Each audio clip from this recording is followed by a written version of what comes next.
What's up, Simon? Yo, you ready to shred?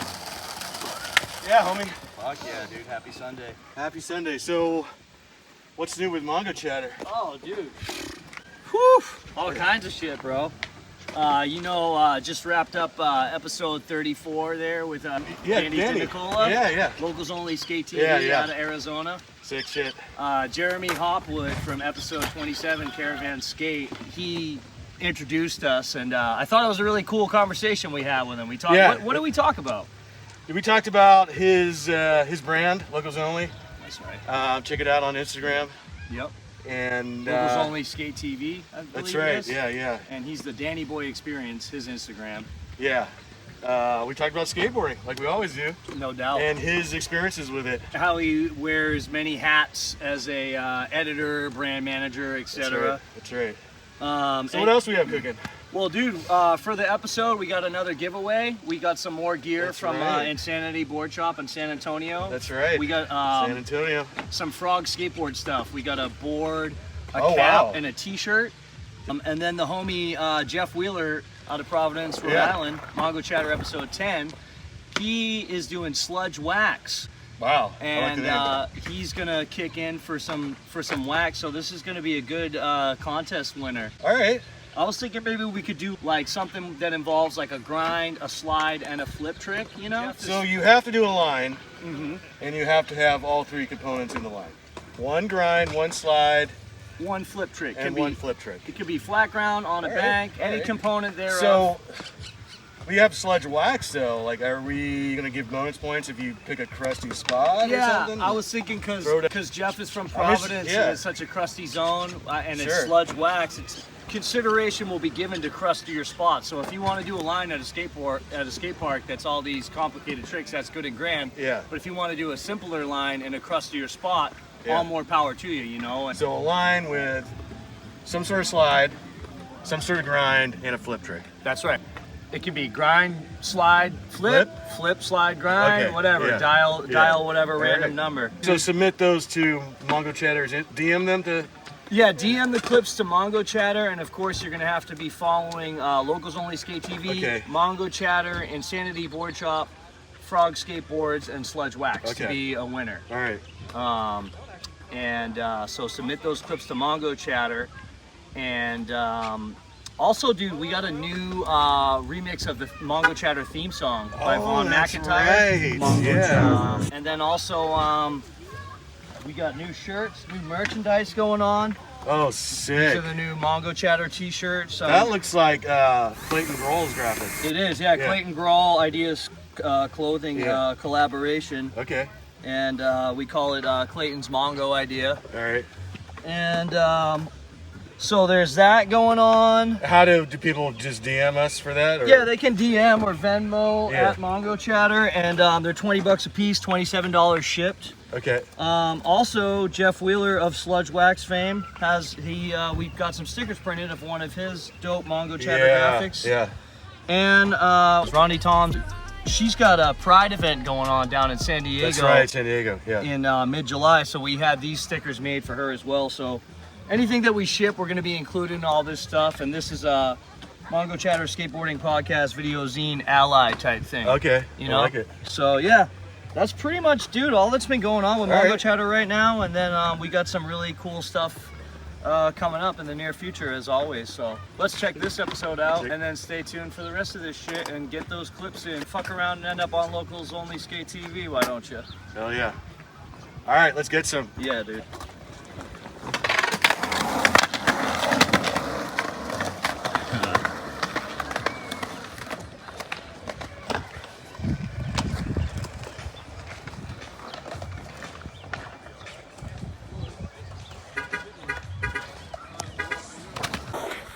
Mongochatter, Mongochatter, Mongochatter, Mongochatter, Mongochatter.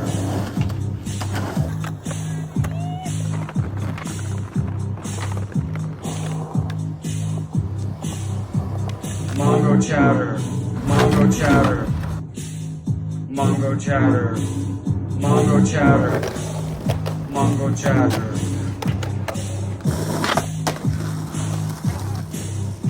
Mongo Mongochatter.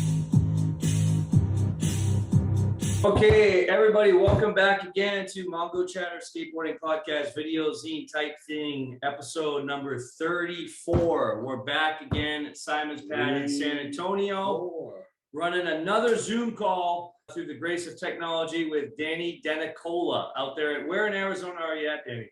We're Phoenix, Arizona. Phoenix. Yeah, right in Central Phoenix. That shit's hot. Super hot out there, man. Yeah. Just took a walk around the block, and it is scorching out there, like 105 degrees. It's only what? 105. We're filming this in mid-May, so Yeah. you're not even to August yet, right? It's only gonna get hotter. Yeah, for sure. So it's only gonna get hotter. 120, hopefully. It gets Does it- less than that. Does it ever get any sort of semblance of like cold or chilly? Like sometimes it'll here in San Antonio, it'll drop down into the high 30s and it'll be windy, like desert winds. It'll feel cold as fuck. In the summertime? No, just at any point. Like, is there at any point where does it ever get cold where you're at? Yeah, it'll get. Over the wintertime, it gets pretty cold. I've been in Phoenix since December of 2020, a year and a half ago now. So decided to start my brand, Locals Only Skateboarding, and the brand is really to showcase local skateboard talent, not only in Phoenix, Arizona, but everywhere to where I travel. So I usually bring my camera and I film local skateboarders. I also repost clips on Instagram, put edits out on YouTube, and I'm really building a network of skateboarders and skate companies to help identify more opportunities in the skateboarding world. Cool. How long were you in Seattle for? I was there for 3 months. 3 months? T-Mobile, it was whack. T-Mobile, like, okay. What time of year? You didn't like the weather? No, it was like September to Okay. December. It was right when it got cold. It was super wet and rainy. I had no friends out there. It was kind of a bad decision on my part. But Did you get to skate much out there? I did. I was just sorting through my clips from Seattle and skated a bunch of the parks, met a lot of skateboarders out there, but it just was hard. I didn't have family or friends, girlfriend, nothing like that. No support out there. What was your favorite park there? I really liked Bellevue Square and Yeah. Rocks Hill. I don't know if you guys ever went to Rocks Hill has a great quarter pipe. Rocks Hill is tight. Yeah, super fun park. Yeah. It's kind of like a street league style park. So I think when they had a street league there a couple years before that, Rob Deerdick, whoever is in charge of that, I think they donated the obstacles from street league to that Oh, area. okay. Built that skate park there. Were you more east side? Yeah, I was on the east side of Seattle. So Bellevue. How long you been skating, Danny? 2006, 16 years. 16 years. And Yeah, long time. how old are you? I'm 26. So 26. I started when I was 11 in 2006. So I'll be 27 in July this year. And was filming, and has that been a part of skating the whole time, would you say, like interchangeably? Or So no, like I was always the type of skateboarder who like really wanted to, do big tricks and try to get flow and all that sorts of stuff. And that's kind of how like I was brought up, watching, I think like a lot of Element videos, to be honest. That was like the first brand I really got into. And then from there, like I kind of. what era of Element? That was Because Element, there's Element Underworld, you know what I'm saying, like 1992, and then there's like the revised like Tosh Townend Element, and then there's the Muska Ray Barbie Element, and then there's like the modern Star Wars collab Element. Before that, there's all kinds of elements out there. This is my Element. That was my first. Evan Smith. Nija was on Element. Oh yeah, of course, Nigel. Yeah. Yeah, so when was Nigel close, first yeah. came out on Elements, when I very first started skateboarding, Bam Margera was huge. The Heartogram was the thing. That's like the very first board that I was like all about. Like I wanted the Heartogram board. I was all about that. And I was really into it at the time. And so I think my prime skate years, and I'm still skateboarding every day. But I think my prime like skate nerd days was probably 2006 to 15 or so. I mean, and even after that, I have, you know, watched a bunch of skate videos and whatnot, but that was when it was skate all day, every day. You know, nobody can tell me anything different. I'm going to make this. Yeah. So what is a skate nerd? Like, so if you're Yeah, like- not out skating, you're watching a skate video. A skate nerd, in my opinion, is somebody who like knows all the videos. They can tell you all the tricks, spots, and like a music nerd. Where and when. Yeah. Like if So I feel like there's different. Like, okay, I guess I've always, like, skate nerd is almost like my religion. You know what I mean? I nerd out on skateboarding for my whole life, but I don't have the kind of brain. I have like, my brain's not really like, I don't know or necessarily care about who wore what shoes in a video and what song they skated to in 1994. And that's like, I don't have that kind of, like, I could tell you, you know, like what city a skateboarder was from or who they grew up skating with, but I don't necessarily memorize video parts per se. I don't know. That's just how that's my brain's not wired. It always blows my mind. Like when people will be like, they can almost like cite a certain trick from a video from like 30 years ago. I'm like, I barely forgot what I watched on Instagram in half an hour ago, you know? Yeah. I totally relate to you because the older you get, you got work going on, you got family, some people have, you know, kids. It's also just, to me, it's like skateboarding as like, it's not necessarily like, I never felt it was like baseball to like a statistician where I'm like, so-and-so did a half cab heel flip on this bump to bar, fucking 20, you know what I mean? It's just like lost in the matrix at a certain point. It's like, I think as a kid, we remembered the clips, the tricks that they did, because that was our inspiration for learning those tricks as well. All the tricks I've learned have been because I've watched videos and I wanted to do it just like this person. Like I wanted and in their style too, right? Yeah, that's my main reason for it. But you know, I think skateboarding, I mean, it's more than that. I definitely love, like, you know, the soulful activity of just, you know, going to the skate park or going to a street spot, meeting up with friends. When I say soulful, I mean more so like, okay, the way that you sort of take on the video. Like I remember not necessarily studying the tricks or the gear or the spots. I mean, you couldn't help but notice those things if you, like you say, you watch them over and over again.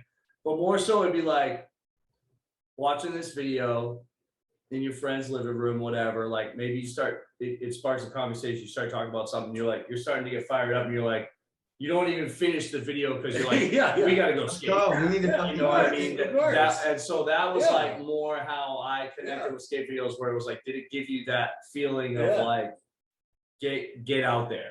You know? Okay, let me ask you, did you ever watch Sight Unseen? Yeah, of course. Okay. Yeah. So John Cardiel's part, he skates to a song called Haunted and Nervous by Sizzla. That song, it's like, you know the song. Yeah. I can see them sleeping in the open atmosphere.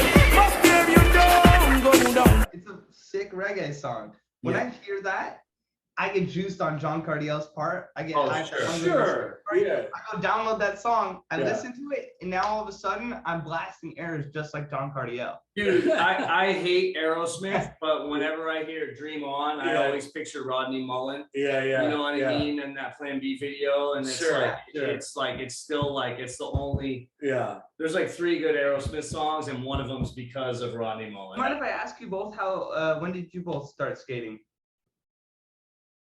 I started in the 80s, but then I stopped for a long time and pretended I skateboarded for a long time, and then it got to a point where it was like, no, so probably started again only 12 years ago or something.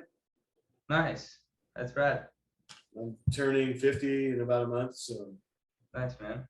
Don't stop. That's my only advice. Don't stop. Happy early birthday and keep skating. You know? Don't take a break. I got my first skateboard on my birthday, on my 5th birthday in May 27, 1985, and I've been pretending to skateboard ever since. If you want to put a year to it, I can't remember. I'm coming up on 38 years. Yeah, I saw banana boards around a lot. And then somebody had a wider deck. I think it was probably a Veriflex or something. I didn't know what it was. I was like, wow, I've never seen a skateboard like sort of that size. You can actually put your feet on it and do stuff with it. And then I think that was the time like skating started. You could see it on TV every once in a while, like just little clips just like that. And I got a I was into Tony Magnusson for some reason. I wanted to pick some pro that nobody else really liked, you know, like I didn't hate like Dwayne. I didn't hate Tony Hawk. I didn't hate. I just was like, well, nobody's into Tony Magnusson. Like I wanted to be a rebel. So Tony Magnusson is the guy from hstreet, right? Yeah. Tony Mag was there. I met him at Foods. He was real high. He could do airs as high as the soy, but he wasn't as good looking. And He sexy. had all the lines. Yeah, he had all the lines. Enough to break your back. Yeah. And he was from Sweden, and Tony Magnusson's super short. Yeah. Is he? Okay, Yeah. well, there you go. No, he is short. I didn't know And he was Swedish. I thought he was like a Viking. I didn't know. No, he's a little short dude. Okay. Little short dude. Yeah. I didn't But he even know. blasted. Yeah. Well, yeah. He could air really high. Yeah, he I met him at Food Skate Park in the bowl. I was just, kind of lurking, watching the session, because I'm not the biggest, I'm not a big air skateboarder. I can do lip tricks, I can do flip tricks and handrails, but I'm not like a deep pool air person, Okay. So I was just lurking, and I don't know how I ended up connecting it.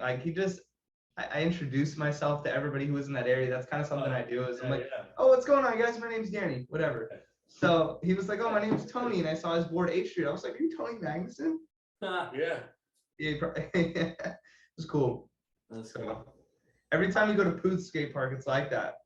All right. You meet a lot of Encinitas Park. You meet a lot of pros there.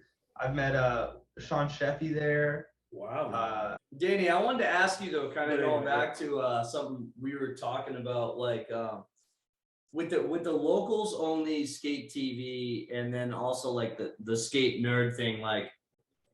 Do you find that as you do more creative stuff yourself, you pay less attention to other, I know for me, since Simon and I kind of started making a zine years ago, I kind of at one point I just never renewed my subscription to Thrasher, because I was making zines. I didn't have time to read other people's shit, because I was, you know what I mean? And now I'm always making videos and stuff. I don't really consume a lot of other shit because I'm kind of immersed in my own world of skating. Yeah. How does that go for you? Yeah, I would say I'm consuming less skate media, but I'm also not consuming media. I mean, I still read Thrasher, but I look at other skate YouTubers and other people who put out skate videos, and I still look at magazines and all this type of stuff, because Yeah, I don't want to misspeak. I don't not either. I just I used to relive. I want the inspiration, you know what I mean? Yeah. But I do find myself having less time nowadays. So you wear a lot of hats in the skate world, is what you're I'm saying. trying to. Yeah. I'm trying to wear more. I'm trying to have a better job in the skateboarding world. Isn't it? Maybe I think there's brands that they're like, okay, Simon, if I ever do anything whack with Mongochatter, please tell me. You know what I mean? I'm saying that to you heart to heart right now. Okay. You know what I mean? Yeah. I think people, okay, there's two type of people that have a brand, it's one's there's their baby, all hands off. And then one's this is our baby, let's raise this together. What can you help me teach my baby? What can, how can we raise this baby together? Yeah. And you guys mind if I just take a couple minutes to really break it all down? No, man. Yeah, please feel free. Okay. Of course. On Instagram, there is certain ways that clips can get a lot of views and get a lot of engagement, and clips have to be consistent, right? So you have the short form vertical videos that are coming out now. Those are hitting right now. Those are the number one and most important type of content that you can put out right now. Engaging, Can we, as you break this down, can we interject and converse? Yeah. I'd like to ask why. Why are those reels hitting so hard? I understand it's an algorithm, but why? What is it about these reels right now that is more potent than a regular old post. All right, I might butcher this a little bit, but they're short, they're digestible, and they're inspirational. Inspirational, how would you say? I mean, they've got a good track behind a great clip, and they don't, and they're. I'm gonna add one more. They've got quality as well. So short form quality clips with good music. That's kind of what everyone's doing right now. Want to watch. And Instagram's also, that's what they want you to watch. So they're Instagram, TikTok, and YouTube Shorts. They're pumping those. So the other day I posted a video and a reel, and the reel was a small portion of the video. I got far more likes or response from the reel than I got from the video. The reel. Yeah.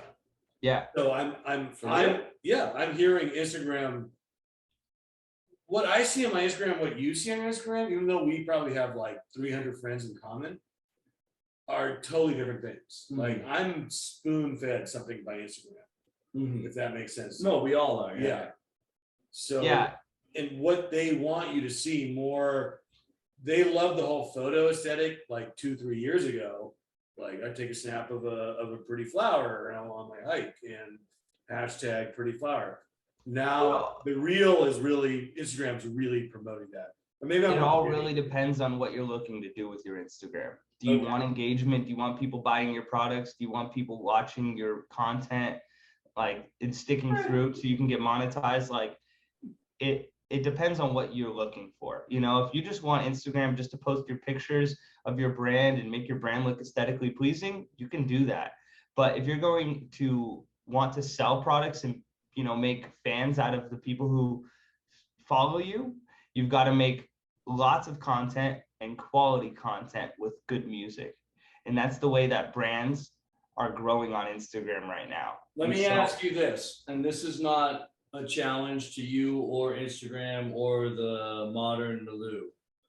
Do you think that it is possible to utilize Instagram in a way that's icing on the cake of your actual legit grassroots IRL crafts and handiwork? Absolutely. Like, yeah, because like that's the way that I would personally prefer to go. I don't have time or energy to monitor algorithms or like, you know, like it's exhausting and frankly it's a little bit nauseating to me. I agree with you. I'm right there with you.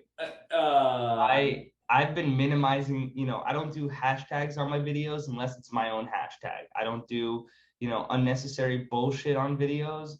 I make clips no more than 5 seconds long. You know, I don't take a long time to edit my stuff because I know that I have to put stuff out. And the more stuff I put out there, the more times people see Locals Only Skate TV or Locals Only Skateboarding. What if you did take your time and just make whatever you want the best possible way you want it and let that grow organically over time like a snowball rolling down a hill, collecting more velocity? So can you rephrase the question for me? Well, like I agree. I'm in the boat with you until you say to put the pressure on yourself, like you feel like you have to put clips out to feed the beast, to get the name out. It's like, I like putting clips out. I just don't like spending, you know, 4 hours on a clip that I'm not going to get paid for.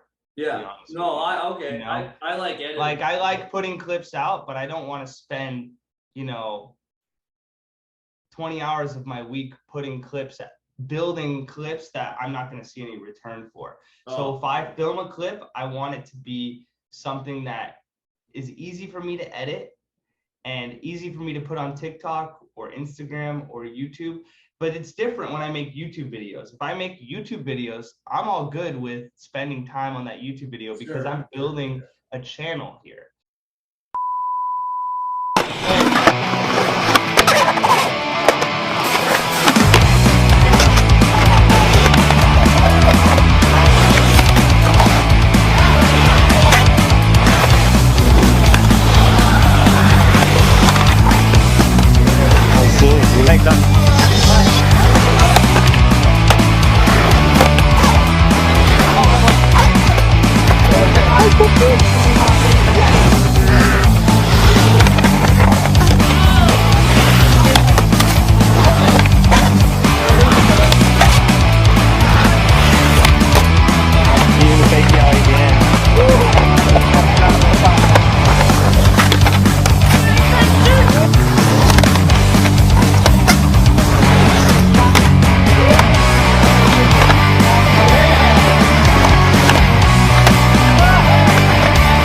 Thank you guys for coming by. You guys are fucking killing it, and I just love it.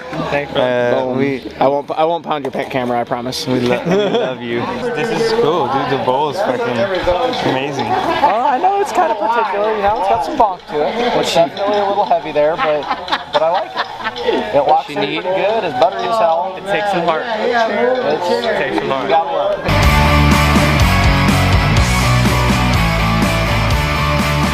But on Instagram, I think it's best. You can definitely spend a lot of time building reels and building a following that way, but it's very time consuming and you're not going to see, I mean, you're going to drive yourself crazy doing those reels. And But so like, I want to go back to something that you said. You have a lot of process that goes into, would you say, in real life stuff that you're doing, right? Like you are working on your podcast, right? You're working on Mongochatter. yeah, You're doing other stuff. I enjoy editing. I like to get lost in editing, and I don't think about a return on my investment or how many views I'm going to get. I like playing with music and skateboarding. And It's different on camera clips though compared to iPhone clips. My point is that I have to get the clips off of iCloud. They take forever to load off of iCloud, and then I got to load them onto my computer, and then I got to sort them, and then I got to put them onto the computer. If I'm going to do a similar editing, process.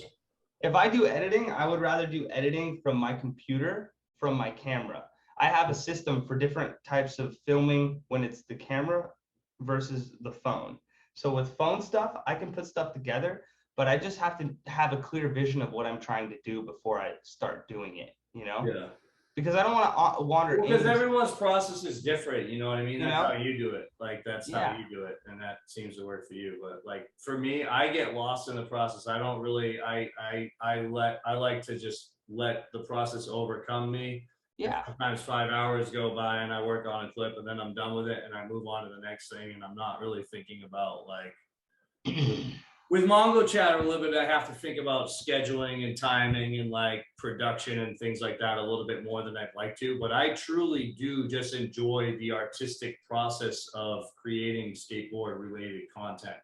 Yeah. If there were no Instagram or place to showcase it, I would probably just do it anyways and have a folder of videos on my computer, you know, like I enjoy the process of like editing. That's why I do edits on YouTube. I love editing skateboard videos from a camera with good music. But what I don't like is the nitpicky bullshit that Instagram makes you do. I'm not going to spend a shitload of time to make Instagram reels. You know, I'm going to film the clips. I'm going to watch them a couple times, come up with a concept and make the edit and just put it out there.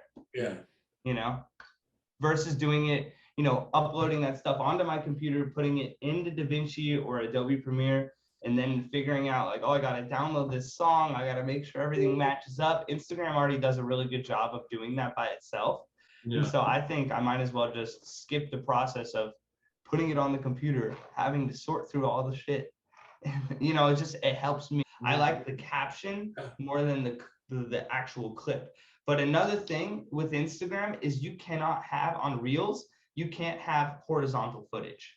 So Instagram has a whole shitload of rules that they say if you put horizontal footage, you're going to be sandboxed and we're not going to show your video. Oh, so okay.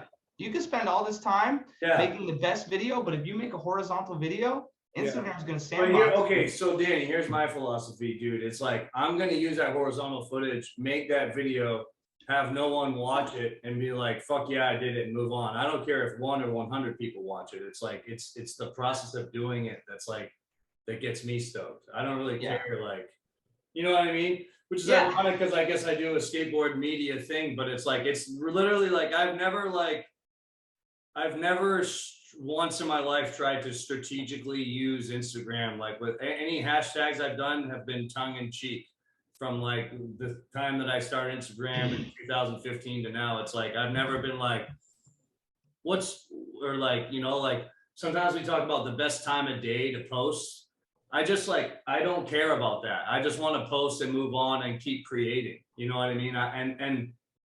I think I have to believe that it's possible to be successful and utilize social media without tapping into that like algorithm based kind of like, and you know, to each their own. Like if I go live on Instagram, like I know it's going to be like my friends and I'm just going to chat with them, but it just feels like strange. I think that might be because of my age, or like, you know, it's like a cultural touchstone. It's weird to like, that's weird to a certain age group. And I feel like there's a lot of factors that are driving you versus they're driving me as well here.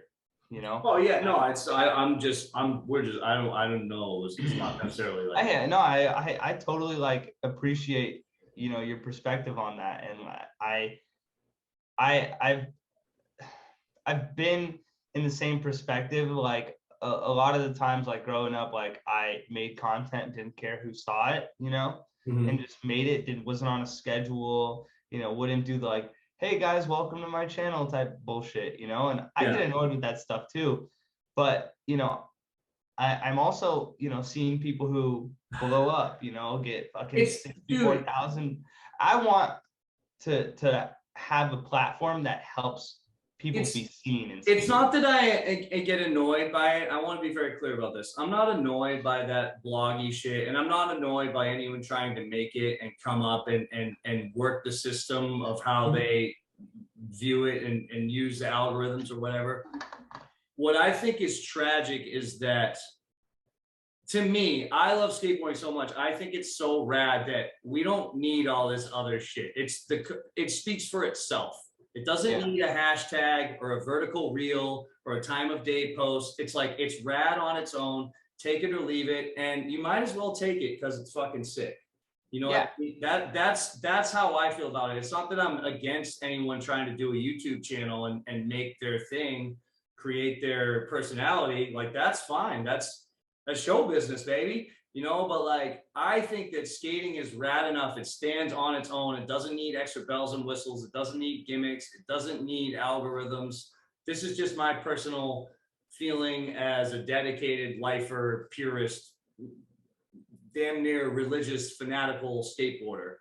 You know, and I just think that there's like, some of my favorite videos are just like, they were released on VHS. They came and went, and that was it. There's not like a lot of hype about them. It's like, it's just like, they were at a certain time and place in skateboarding, a collection of footage. The company put it out. They had a premiere. People got drunk. They sold some videos. They fucking, boom, they moved on. They made a new video next year. You know, it's like, that's what I always thought was sick. But I don't want to be old man. In my opinion, I think a lot of skateboarders are talented people. And I'm not saying that every skateboarder should be a professional skateboarder, but I'm saying that a lot of skateboarders are very talented at, you know, skateboarding, and then other people are talented graphic designers, talented photographers, talented videographers, talented managers, you know, talented accountants, whatever it might be. And there's a lot of skateboarders who have these skills, want jobs in the skateboarding industry, but are unable to find them because there's no way to find them.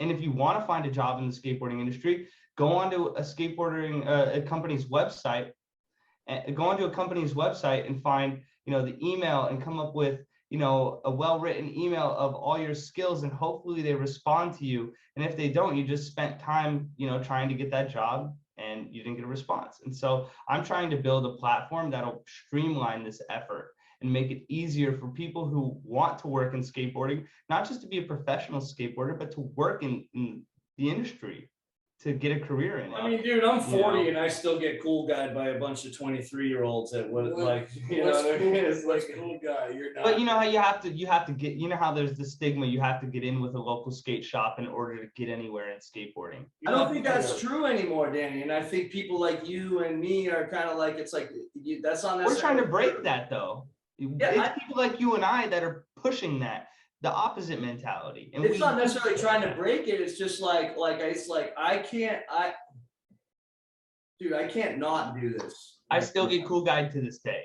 Yeah, so do I. And I'm 42, and like, you know what I mean? And I'm like, I've been skating for 38 years. So who cares? Well, here's my thing. Like I got the right clothes or something, or look, when you go into a shop and it's like, if I don't know, how do you describe that feeling of like, they're like, yo, sup?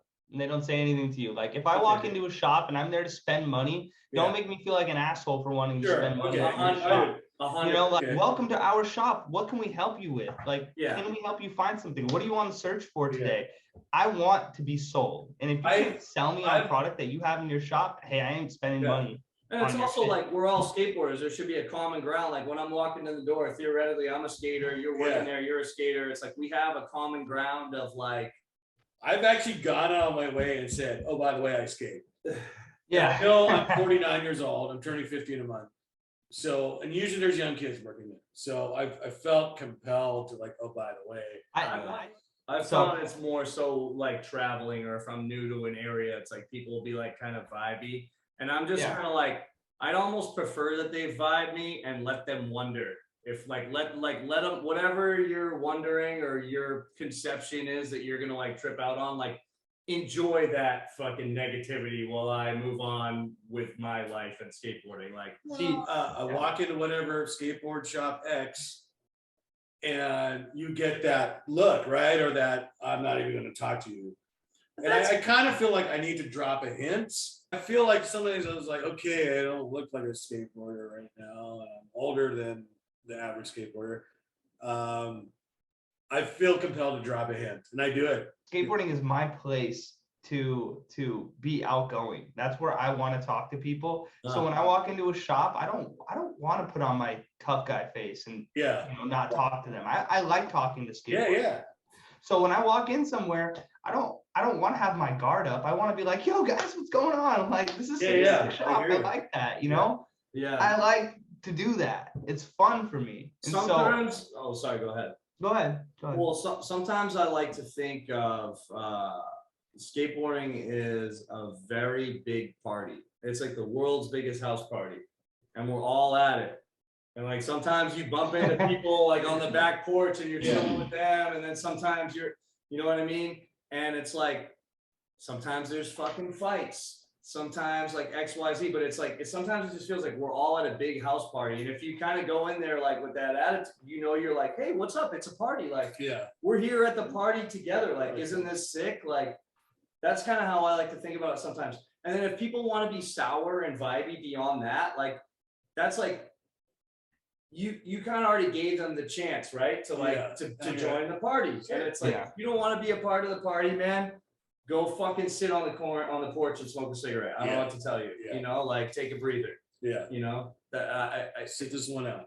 But I agree with you, Danny. Like, I feel like if you're gonna bother to work at a shop, it's like I work in hospitality, so it's my job to make people feel stoked when they come to hang out at my bar. You know, like, oh, what do you need? You want to see a menu? Would you? And you would think if you were a business owner, skateboarding or not, you'd want the same kind of like customer interaction, like, oh, what do you need? What kind of board do you like to ride? Do you want to like talk to you about the shit and get into it and like, you know, sort out the shopper for their skate needs in a friendly and remain at the party, you know, like, but that's not always the case.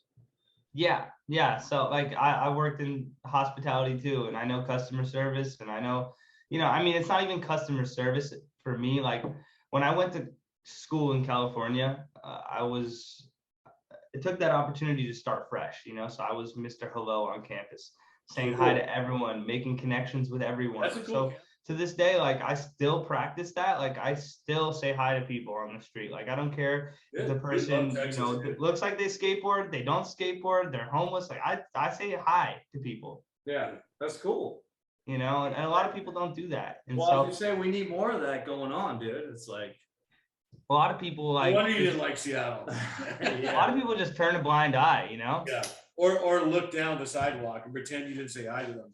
Yeah, they're like, "What's this person gonna do to me?" Like, is Phoenix a pretty rough place? Is it kind of rough around the edges? Like, is it tough to be outgoing in a certain? I've always heard kind of like Phoenix is sort of gnarly, like. There's some just depends on what side of town. The west side's gnarly.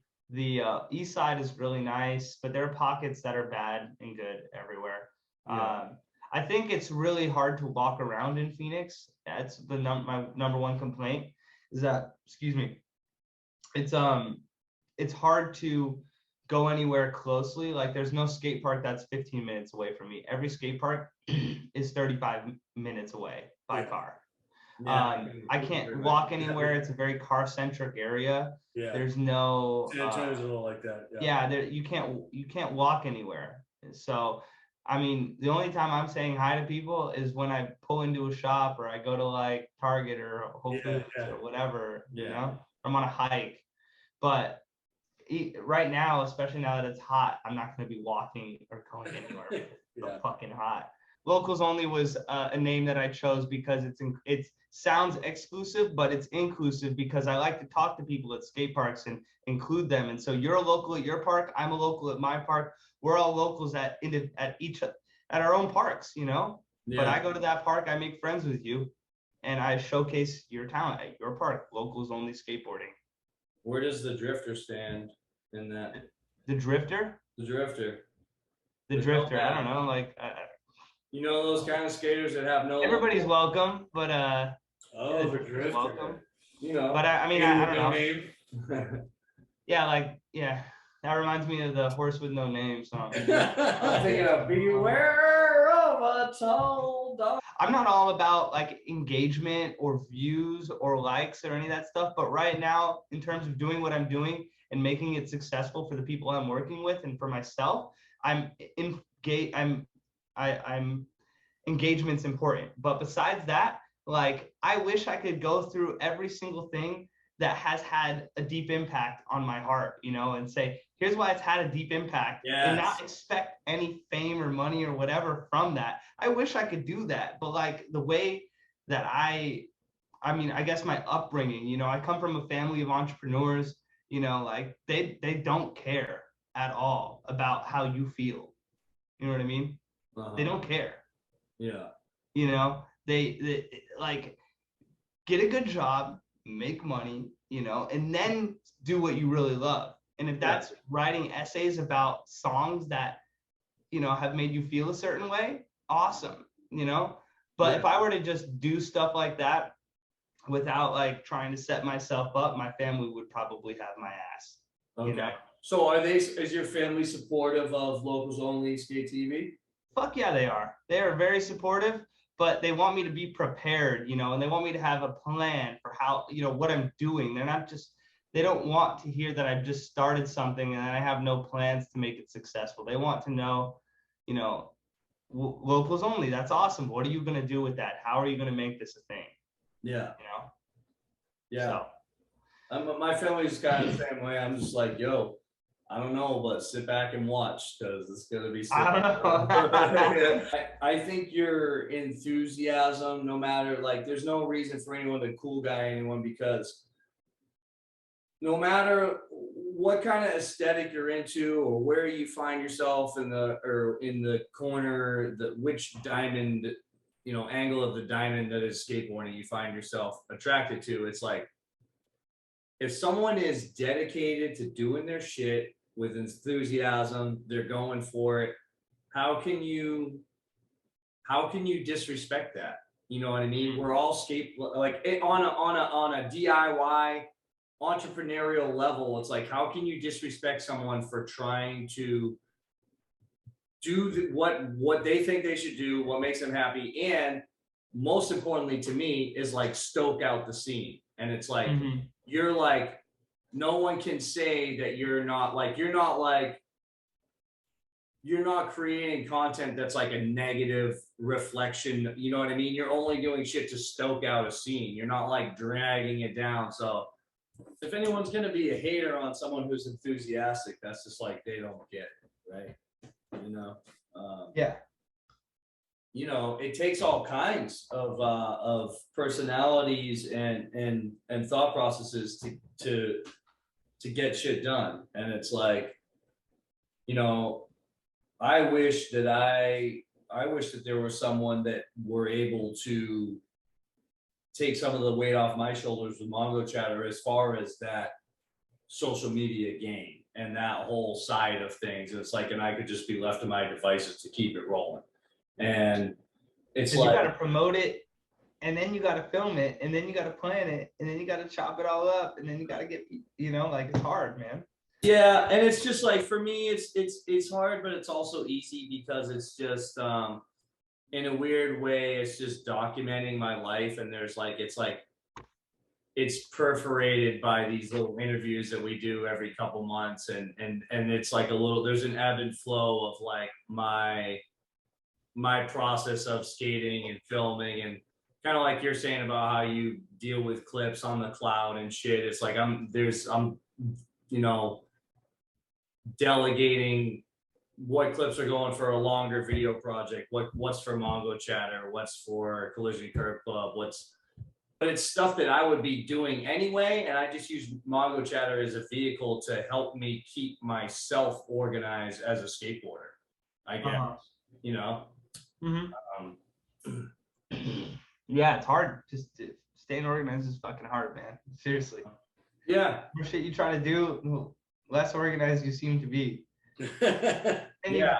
Also, you gotta make a random call to schedule a doctor's appointment. You get all fucking irritated because you can't get through to anybody, and you're like, tell me. add it to the list of things I gotta do. Yep, on top of it, you know, I love editing, and I wish it was just like make dope skate edit, put on YouTube, and gets thousands of views. But for me, it doesn't work like that. I just want to keep building my network. I think too, it's like, in order to not go crazy as an artist over a long period of time, particularly if you're working in a digital medium that involves social media and stuff that's like maybe not your natural inclination as an artist to like get involved with, like the minutia of, say, organizing the clips or whatever, like you're saying. It's like, for me, and I've been doing Mongochatter strong for like 2 years, and it's like I always say it's a full-time, if not overtime job. And there's times where, you know, I would rather just take a bong hit and watch The Sopranos that night than go through footage. But and I do that, you know, because this is not a job, and I want to stay sane. But it's also like, I have learned to enjoy the minutia. So like, if I have to go through a bunch of monotonous clips, I put on a pot of coffee, I put on some music I like, and I just tap into that. And it's like, I almost enjoy the suffering of it. Like, I'm like, this is knowing that I have to go through this tunnel to get to the light that's going to be the video or whatever, you know what I mean? Like that, you're just kind of like, if it was fucking easy, everybody would do it. You know what I mean? So you got to kind of revel in like getting your hands dirty, in my opinion, you know? Revel in what? Revel in what? Getting your hands dirty, you know? Even if it seems like you're not going to monetize, no one's going to watch your shit, and it's all going to be for naught. I feel like you just got to get in there and fucking do it, because I mean, what am I going to do? Play fantasy football? Like, what am I really going to do if I'm not going to go through these clips? You know? So it's keeping you sane. It's giving you something to do. It's not like making you descend into further, like, I don't know, for lack of a better word, chaos. You know, Yeah. What that tells me about you is that you're a very driven person, you know, whether or not you're getting paid or not, you know? Dude, I've always been like this, I'm driven to not be bored. And I find I resent the mundane and mediocrity and disingenuousness I find everywhere. It's a repellent to me. I go the other way. So I'm just like, it's real. I want to work on shit that's real. That's like people like you. It's like, or like, I keep going back to punk rock, like people that have their own bands or they make their own art. I've always drawn towards that, where it's like people they're creating their own reality. It's like, we're in a war zone, this thing called society, and these people are here, they're picking up the scraps and they're making something cool and beautiful in the midst of all this chaos. And I've just always felt, because I realize it's like, I'm probably never going to be like successful in certain terms of like owning a home or property, or like it's looking like marriage or children at this point, you know? So it's like, I had better be stoked and immersed and reasonably successful in my creative endeavors, you know? Yeah, definitely. And just be stoked to, no matter what you do, it's like a sacrifice, right? Like, you could, I mean, you're not married, you've never been married, you have no kids, right? Correct. Okay. So like you could, I mean, I don't know if you ever had the chance or whatever, but you sacrifice things. Like you have to decide whether or not, like, hey, do I want to be married and have kids, or do I want to stay? Like, because a lot of the times, like the mundane, the boring, the disingenuous stuff you're talking about is just people living their lives trying to make a living, and they're not even aware that they're being mundane or disingenuous or whatever. They're just tired as fuck from their job that they just had to work all day long, and then they get home, you know, and they don't want to do anything except for fucking put a show on, take a bath, put a show on, you know? Yeah, and there's nothing wrong with that. You know, you can't really. You kind of have to decide. Like, well, it sounds like you have decided, you know, but even still, like, there's a sacrifice there. It's either. I don't want to romanticize it, but I don't know if it's a decision. I think that there's just certain shit you can't put a square in a peg in a round hole. You know, it's like. So you try to stick it in there so many times, and the hole gets all withered away. Well, yeah, man. I mean, I've had these jobs and stuff, and you know, I've been through various institutions and stuff, and it's just like I'm all in with skateboarding and Mongochatter because it's like, and it's like, I don't want to be dramatic or political, but I feel like this is all they'll ever let me have, dude. Is like this crummy little like fucking YouTube program. This is like nowadays in society, you know, like God willing, you know, we can keep this going, but it's like I believe in Mongochatter. I'm honored. I'm hyped to be on the show. I don't like things that aren't authentic, you know, and I don't like people who put like a realist mentality on everything all the time, you know, like if things don't look like they're gonna pan out, they start panicking, and then they manifest their thoughts into reality. You've got to just stay positive, like through the storm, you know. You just gotta ride the ship out, ride the wave to shore, you know. You've got to stay on top of it and have a level head. I mean, be realistic, but don't just give up at the first sign that things are not going your way, you know? Remain calm and take a step back and figure out, how can I make this work? What am I trying to accomplish? That's why I think it's so important to have a plan, you know? So you have a plan, you have your goal at the end of that, at the end, you can identify what you need to do every step of the way to get to your goal, you know? And when you say have a plan, is this something that you have actually physically like is it like a dry erase board, or how do you what's? I mean, I write it down in my notes. I have my iPad. I have my notepad here. So I try to write it out in there first, and then I'll write like a Google document or, you know, Word document on it, and I'll try to refine it as I go, and then I'll make Excel sheets. I'll make PowerPoints, like, you know, and all that stuff kind of helps me visualize it. And there's just a shitload of things that go into it, man. Or even just writing it down and makes it more coherent. Yeah. I mean, you're actually like visualizing it. You're seeing it, you know, laid out in front of you. So I think just like, it's like the power of journaling. Like, you know, that's why people write their thoughts down in a journal, is so that way it exists on paper somewhere. It's not just in your head. Yeah, you could have this wacky thought like, oh, I'll remember that for the rest of my life. Yeah, you will. You know, like write that shit down, because even the physicality of writing it down is going to like even make it a little more permanent in your head. I suppose too, like if you had an idea for a concept, you know, you could have it reasonably thought out in your head, but if you write down what it is, you're now one step closer to doing it. It slows it down in a weird way, because you can't write as fast as you can think. Yeah. So think about that. So it really sort of slows it down, and it makes it a little more coherent, if that's the right term. When you get up and actually write that thought down, it slows that. You now have to make that thought, instead of this this sort of lightning bolt. But When you just said that skateboarding is like one huge party, I wrote that down because I liked it. And I knew that I wouldn't remember that exactly like, after this.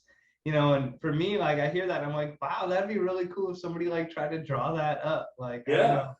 I just always that's such a great concept. It really is. It's something that helps me keep calm when like if I go to a place and I'm gonna have any social anxiety or like, you know, it's like, and not just skateboarding. It's like I do obviously when I go to work, I'm a bartender, you know, and it's like, or sometimes just life, just going out for the night or going to the grocery store. It's like, dude, this is like, we're at a big party. We're all alive at the same time. You know, like this is wonderful. Like, let's treat it like a party. Like, hey man, what's going on? How you doing? You know, like there's like you said, you say hi to everyone. There's no reason to fucking, and mind you, I come from fucking Boston area. There's no reason to be glum, you know? There's no reason to fucking just like walk around like just all downtrodden and shit. It's like, dude, we're all superstars here at this is the big party, you know, this thing called life. It's like, here we are. I was just gonna say, I really like that. And like anytime I see like I said a lyricist. I don't know if that, like I said, the right word. I should look it up. I have my computer right here. But I really like someone who writes lyrics. You know. Yeah, I'm not a lyricist, so what's somebody who really likes lyrics? They examine lyrics. I don't know what the word is.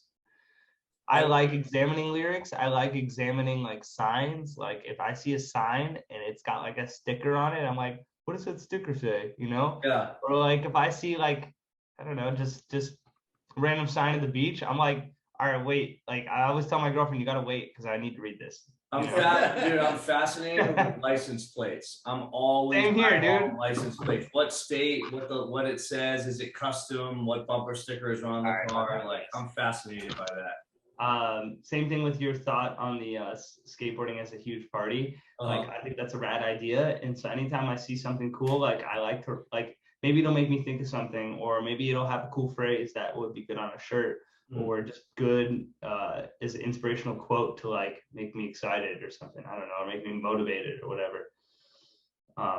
So hit me up before you make the shirt, you know. Stuff like that like motivates me, and so like whether or not it's for a shirt or it's just simply to go on my phone and my notes so I can look back at something when I'm like needing motivation or I'm depressed or whatever. I can go back and look at that note and be like, wow, that was a great quote that I found. That's why I read things like out in public. Like I see a sign, I need to stop and read that.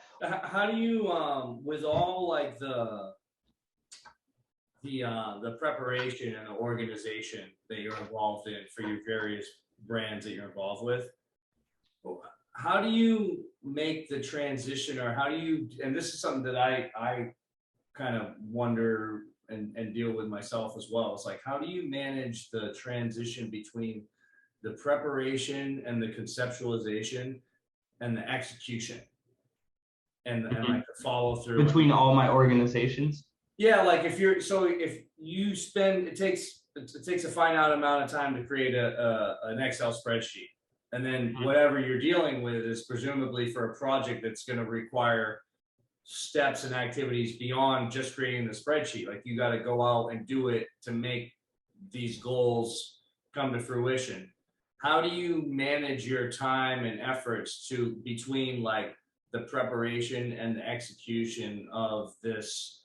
Like basically, I always joke, it's like this empire that you're running, this little like this little world that you've created for yourself, you know? Yeah, so in the morning, I'll usually like kind of identify what I have to do for the day. And say if I'm booking skate lessons, I'll do that for like a certain period of time, hour and a half, 2 hours, or whatever. I'll make sure I reach out to everybody I need to reach out to for the week. I'll get them booked, and I'll make sure that we, you know, all the bookings are accurate and everybody's on the schedule. And then I'll do the same thing for looking at content. I'll designate an hour to look at content, and I'll save the stuff that I like, and then I'll save that on Instagram, because you can save stuff to Instagram. So I'll save all the content, and then I'll look through all, like I have a group chat on Instagram and text, and I'll you know, send everybody a text, you know, hey guys standing here, you know, hope we all have a great week. Make sure to send me your clips. Make sure to do, you know, your posting. Is this group? Reach out for a little.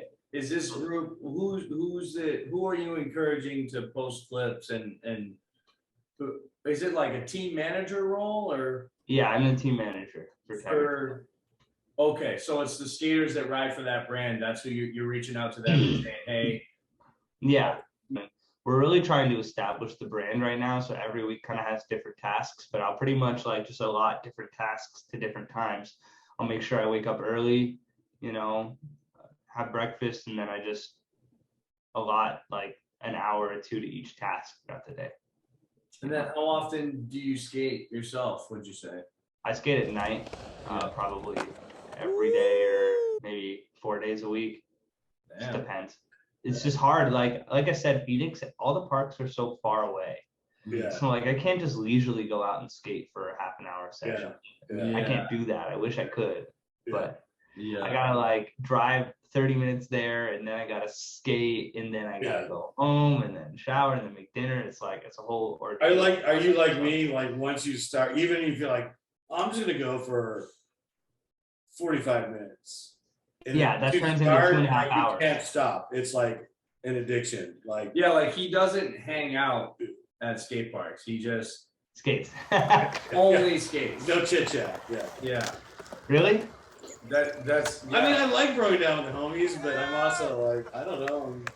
I don't know. It's pretty impressive, actually. You know. Yeah. I'm kind of like that, but sometimes, like, especially with all the roles I've taken on lately, I've had to talk more at skate parks and like meet up with people for photo shoots or clip shoots, or I need to meet with kids or their parents and kind of tell the parents where the kids got progress, where they don't. It's a lot of that's different what I have to do. You know, but like I really enjoy teaching kids. I think it's the most important thing in the world. Kids are really cool because a lot of the times kids are they're so different. You got cocky, confident, timid, you know, I mean, hyper. You got it all. And so kids always like to think that they know it all. Most of them, at least. Some of them are pretty quiet, but some of them just won't shut the hell up. And so like I gotta really tell the kids, I gotta take them aside and be like, hey, I need you to know that skateboarding is falling, and you have to be okay with that, and I have to mentally prepare these kids to fall. Skateboarding is falling, and if you're not okay with that, then skateboarding might not be for you. I always talk to people that are adults, right? And they're like, oh, you know, like, oh, you still skate? They're like, yeah, I can't tell you, I've heard this thousands of times. Someone will say, yeah, I used to skate, but then one time XYZ and I busted my ass, and then I never skated again. It's like, that's what determines, I mean, I guess like if it's like, if you can handle that, and okay, if you fall down, eat shit, and you get up and you go, wow, and the fun of skating outweighs that harshness of slamming, then like I feel like boom, you're gonna be a skateboarder your whole life. That's like what it is. That's the difference between. But then people that are like, they're like, oh, I'm a human being and I want to preserve my safety, and I fell down and I got hurt, so my memory, my cognition's telling me don't do that again, and I'm gonna listen to that because the scope doesn't outweigh that for whatever reason, you know. So it's like I think it's good to prepare kids at a young age. It's like, hey, if you don't want to eat shit, I don't skate. It's not, I'm not trying to sound like a tough guy. It's just like, that's right. Like, there's no way around that. The best skateboarders in the world eat shit every day. There's no way to have such a good technique and be so well-rounded and have the best balance. Like, you can't cheat slamming. Like, that slam is coming for you. And if it's coming for me, it's coming for you, it's coming for you. And if we're comfortable with that, we're going to keep skating forever. But if we're not, then we're going to quit and fade away. For sure. You know? Yeah, so, like, that's... You come from like a really like lifer mentality, and I appreciate that. I'm also like the same mentality, but I think increasingly a lot of kids are getting into it because they see it on the Olympics or they see it on TV. They see it on TikTok. Right, They but don't that's have no my idea. point. They have no idea what they're getting into. So I try to practice a lot of. Right. Yeah. They have no idea what they're getting into. I think that's so well said. Yeah. And it's also, might I say, culturally as well. It's like they don't know what they're getting into culturally. It's like there's a lot of things in skateboarding that are from a different, somewhat like darker, depending on how you look at it, more tolerant time. Like more things used to fly in skateboarding that would not fly today. And there's a lot of like stuff in skateboarding where it's like, you know, I feel like for better or worse, a parent trying to get their kid into it to win the Olympics, bring it on the skate park, like they might have to look the other way when the locals are smoking some weed on the ledge or whatever. It's like, that's an established facet of skateboarding. It's like, just as an example, like there's things in skateboarding that are like, it's not just about learning the tricks and having a good technique and having the right safety gear and the right coach and winning the medal. It's like, it's a whole, it's a culture that it runs deep, you know, like. Yeah, like I try not to like influence kids like that too much. Like I never really tell them. Well, you wouldn't as a teacher. I'm saying, you said they're not prepared for, or like they don't know what they're getting into. I'm like, yeah, not just like the slams. It's like they're gonna be. I try to let them find that stuff out for themselves. Like, well, I don't know, dude. Like, I came from the suburbs, right? And it's like there's gonna be this kid from the squeaky clean suburbs, and then one day they're gonna take the train into the inner city to go skate a spot, and they're gonna see a guy fucking taking a shit in the alley and, you know, bleeding profusely, and it's like skating is like, it brings you to the an exposure of like the underbelly of the world. That's just like there's shit beyond the skate park that's a very important part of skating. What's going on over there in that alley? No, I don't know. Have you not experienced that where it's like you the first time you kind of go skate in the city is like maybe you're in middle school or something, and it's like you come from like a nice little cute little town, you go skate, like I go and take the train into Boston, it's like you see like, you know, you see someone get mugged, you see someone get arrested. It's like you see some shit that you wouldn't, if you weren't out skating, you wouldn't see this at your age. It's like it's going to expose you to some underbelly type of shit, I think is the point I'm trying to make. And then you have people within the social milieu of skating that are characters as well.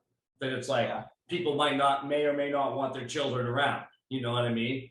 Yeah. Hey man, I was taking the bus from a very young age. I took the bus to my local skate park, Union Hills, every day after school. And then, I mean, I drove all my friends around in college. I'd pick everybody up. I had the nice car because I have good parents, you know. Would you agree, though, that there's not a nefarious element to skateboarding as a whole? Oh, fuck yeah, there's a nefarious element to it. Elephant.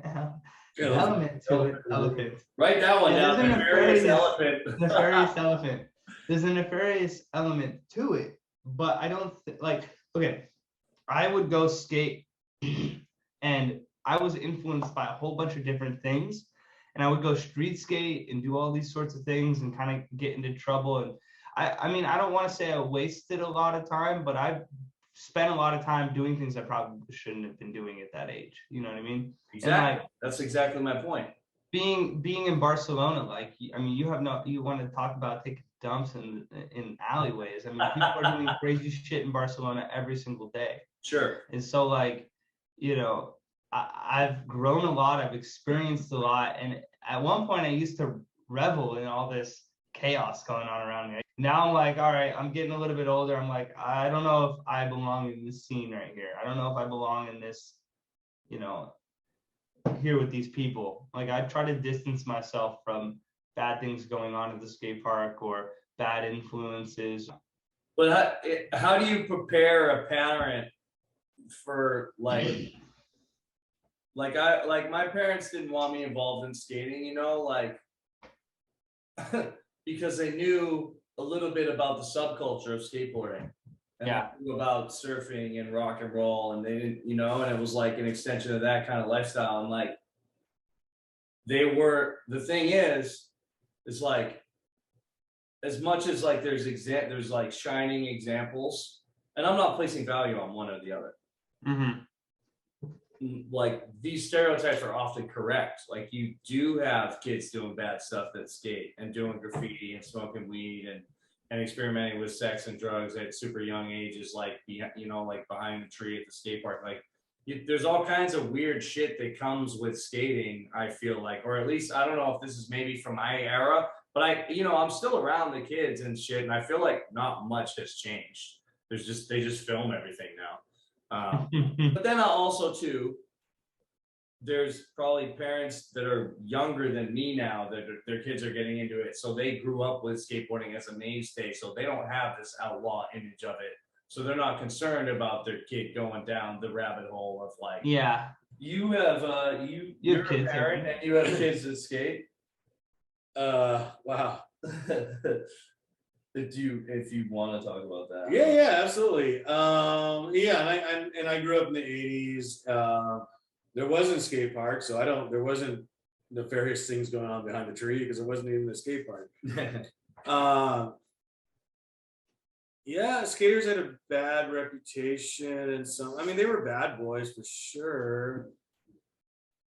How do you they also skated. I mean, they weren't the burn. I mean, like in my high school, there was like the burnout dudes that did drugs, like hardcore drugs, like speed. And how do you get your kids to, how do you prepare them when they go out and skateboard for themselves? How do you get them prepared to know right and wrong and making good decisions at the skate park and when they leave the skate park? Well, good point. Like I said, there wasn't skate parks when I was a kid, so I don't know if I have anything to relate. When we used to skate the Ballard Ball, at night, these group of kids would come in and drink beer because you could sit in the ball and the cops couldn't see you, right? Because you're sitting in a cavern under the ground, And my daughter was actually one of the people that did that, and we would have to clean out the beer cans. So the next day when we go skate the ball and there'll be new graffiti on there, which we didn't mind the graffiti. The problem is the city would come and sandblast it and it would ruin the concrete. And then we had to clear out whatever the Little Caesars does and then the beer cans and stuff like that. And sometimes it'd be vomit or whatever.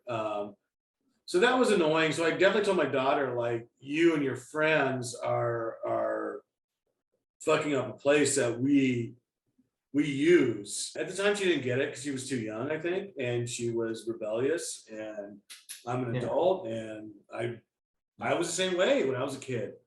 All I want to do is fuck up adults. It's funny she's rebelling against skateboarding. Yeah. Now she's a skater. Now she's a skater. She would never do that now. But I understood what she was doing though, because I would have probably done the same thing. Yeah. I would have this is gonna piss off a bunch of adults. I hate fucking adults. I hate authority. When you have a kid, that kid's gonna grow up to be whoever the fuck they are. You're right. And Whoever the fuck they want. sometimes you have a Gigi Allen. Sometimes you have whatever, the perfect person in the world, whoever that is, and most of the time you have someone in between. But you can't predict. You can jam the Beatles down their throat. You can jam the Rolling Stones down their throat. And sometimes they're going to love it. Sometimes they're going to go, fuck you. I hate this shit. I'm going to get into whatever you hate, And that was me. I was that kid. And you know what I mean? You can't. I definitely took my kids to the skate park and I showed them this is it. And like people like John are great people, and Kevin and all the people we skated with in the Ballard Ball. But sometimes it takes, sometimes it doesn't, And the one thing I will say, as somebody that's done a lot of drugs and been around a lot of crazy shit, it's pretty hard to snort a bunch of speed or shoot a bunch of heroin and skate well. So if you start getting into that heavy shit, you're not going to really skate anymore, and you're going to remove yourself from the situation. So if you find a group of people that consistently hang around a skate park, pretty sure they're not to really heavy shit. Yeah. And I don't know how stupid that sounds. No, you're doesn't sound stupid at all. You know what I mean?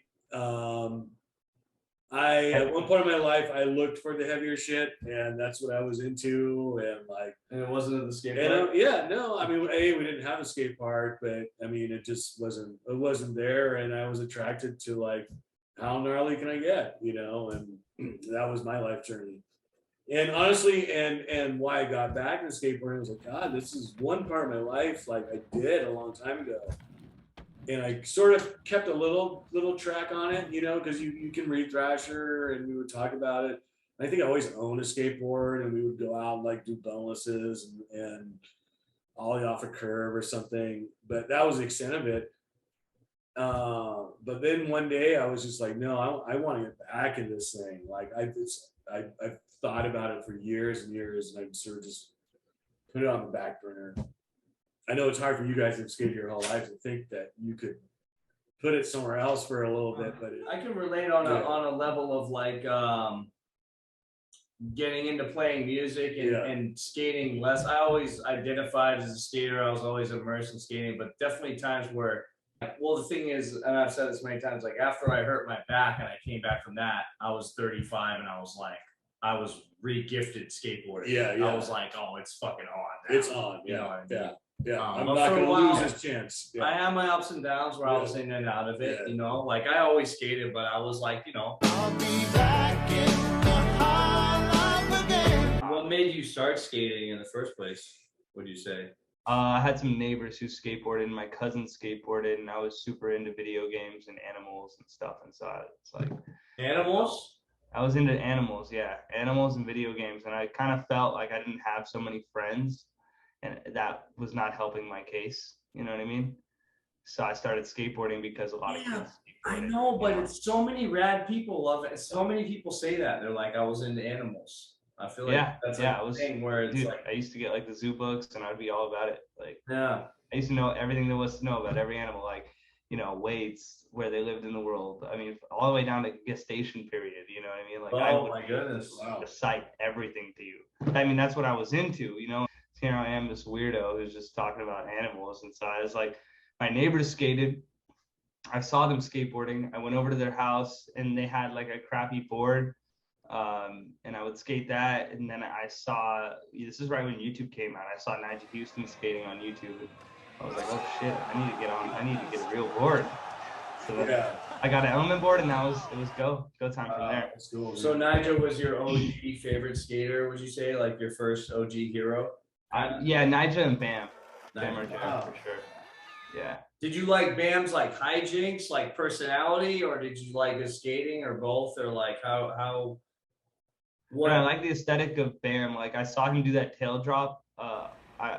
He did this gigantic tail drop. I was in love with it from 2006. I mean, I'm still in love with it. I'm 2006 till now. You know, there are times when I wish that I did other things other than skateboarding. Sure. So you might have been a more well-rounded person or something. You know what I mean? At least that's what I thought too. Like. Exactly. I wish that I was the best XYZ, but you were always skating, so like you never bothered to like play chess. Yeah, so there are times when I feel like I'm not as well-rounded of a person because of my time skateboarding, and that makes me kind of sad that I spent that much time doing it. But at the same time, I love it nonetheless. You know? Yeah. And dude, think about how well-rounded you are within skateboarding, like doing all this multitasking and like business shit and creative shit, be it editing, filming. I'm increasingly, the older I get though, like becoming a little bit more diversified. Like I'm trying to find other interests, and because I think it'll make me appreciate skateboarding more, because I'll go to the skate park now and I'll be so fucking hot, and I had already been to the skate park so many times this week teaching kids that I'm like, I don't fucking want to be here, going home, you know? I can relate to that quite well, and I'm submerged in the shit, you know? It's my own doing, and I love it, and I wouldn't have it any other way. But what I was going to ask you is, and I don't know what my answer is to this. I really don't. What is the first thing that comes to your mind that's not skateboarding that you enjoy? Like that you do, or and you can't say editing or, you know what I mean? It can't be something that's like directly like intertwined with your skating. It's like, what is it that you enjoy that's Yeah. what's your thing? I hope everybody doesn't roast me for this when they watch it, but I would say sing and dance, probably. Yeah. What is it? Sing and dance. Oh yeah. Yeah. No, that's cool, man. We're both respective frontmen of you know, like rock and roll singers and frontmen and bands. So I feel like Hell yeah. I love rock and roll. The more I'm like getting older, the kind of less I'm into the you know, fuck authority type shit. You know what I mean? Like I definitely like vibe with the stuff I used to like, but it's really hard for me to get into some of the newer stuff, you know? Yeah, unfortunately, because like we live in such a crazy world, I definitely still feel like fuck authority, even though I'm like, yeah. Well, actually, the older I get, I'm kind of more like, but it's not like in a angsty way.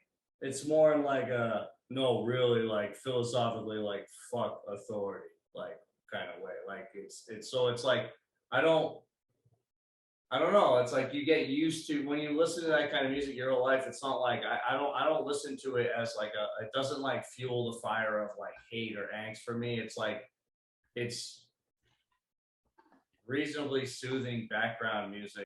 There's certain types of authority that I disagree with, but there are certain types that I think are essential. I studied a lot of philosophy in school, so this call has been a lot of me kind of giving you what I think about things. Oh, that's exactly what this is for, dude. That's you know exactly what this is for.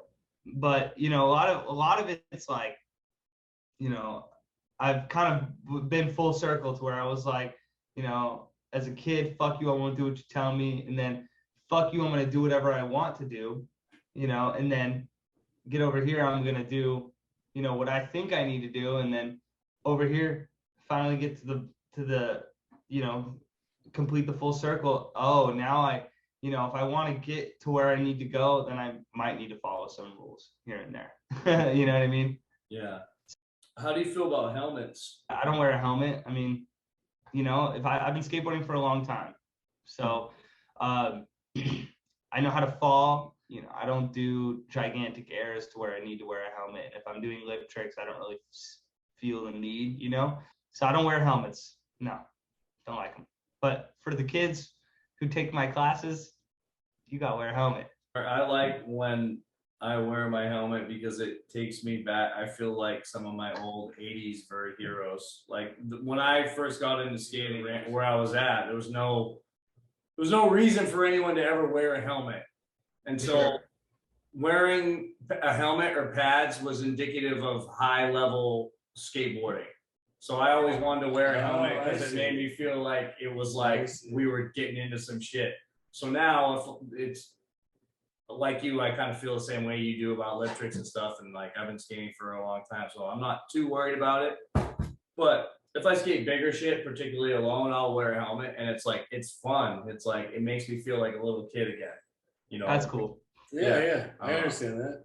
I went to Woodward and I had to wear a helmet the whole time I was there, and I had the best week of my life skating at Woodward. So I'm fine with it. You know, like I can wear a helmet. It just adds an extra step to the process, like putting all your knee pads, elbow pads, wrist guard, helmet. I'm just like, I don't need all that. Like, you know. Yeah. I don't. You know what I don't like? Huh? And this is gonna sound like an old fuddy-duddy. It's like a gym bag you bring, and it's become a sport. Like that's what. Oh man, I don't know. I don't like it. I fucking hate it. Yeah. You know, like to me, it's not skateboarding. Dude, I like going to the spot with like a money hand, a fucked up board, not sweeping it, and getting a clip anyway. I couldn't agree more. I was like, and when I first got to Seattle, I totally resented. I was like, is this a West Coast thing? Because I came from New York, and it was just like you. People at the skate park did not talk to each other. No. You know what they did? Yeah. They fucking skateboarded. Yeah. That was it. And maybe they would tap their boards and shit, but it was business at the skate park.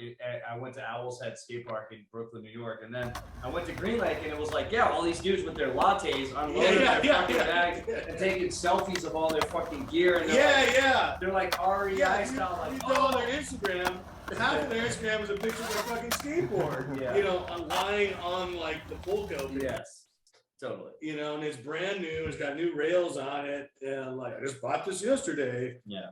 Can't even fucking use it. Yeah.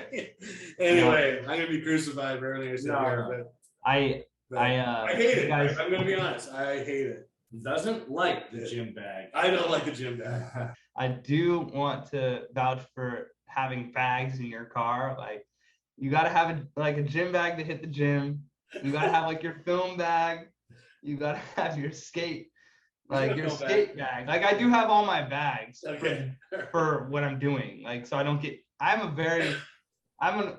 a believer in organization. Okay. Likes the bags. Yeah, likes it. Doesn't I like like the bags. No, he's I like the organized. bags. He's got a very busy life. Yeah. But I'll say, dude, if someone's gonna fucking go there and pull their gym bag and pull out and put on their pads like you're saying, and then they fucking shred the fuck out of that. Yeah. Oh yeah. Hey, Yeah, man, yeah. you know, like have Yeah. at it, you know what I mean? Yeah. But Danny, We're not. I'm sorry. One sec. Us as a whole skateboarders, we're not too friendly to newbies, are we? I mean, and there's I mean, don't get me started in a way, but it's like I feel like I'll be crucified. What? It's like Right. I feel like kind of like rightly so in a way. It's like I was talking to someone about this. Was it you? I was talking about this today or last night. I was talking to someone. I was like, if everything is rad all the time, then it's not fair to the shit that is legitimately rad. Like, some shit has to be identified as lame and sucky and not good, because if everything is constantly rad, it diminishes like Everything is what?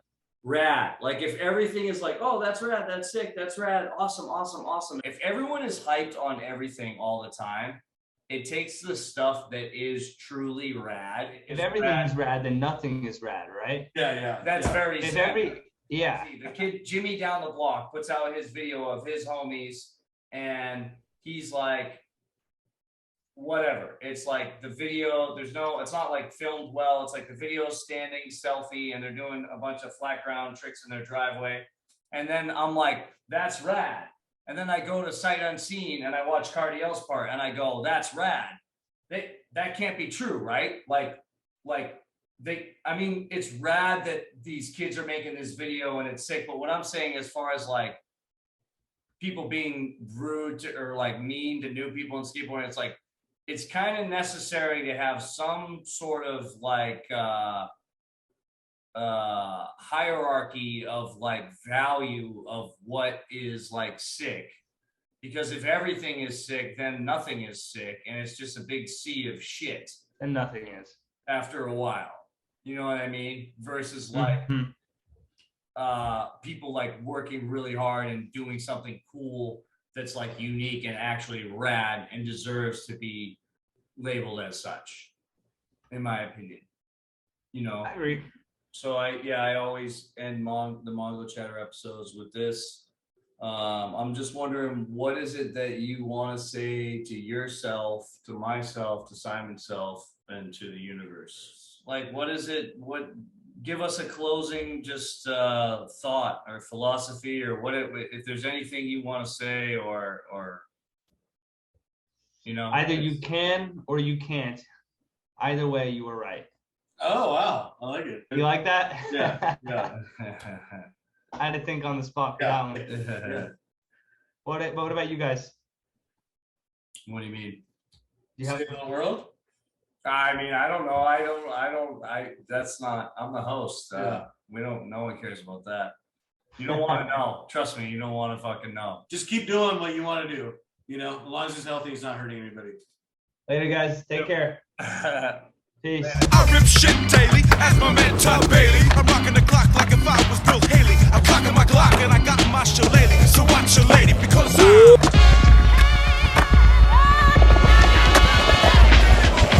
Danny boy, you know it's Danny boy. Danny boy, you know it's Danny boy. It's Danny boy, you know it's Danny boy.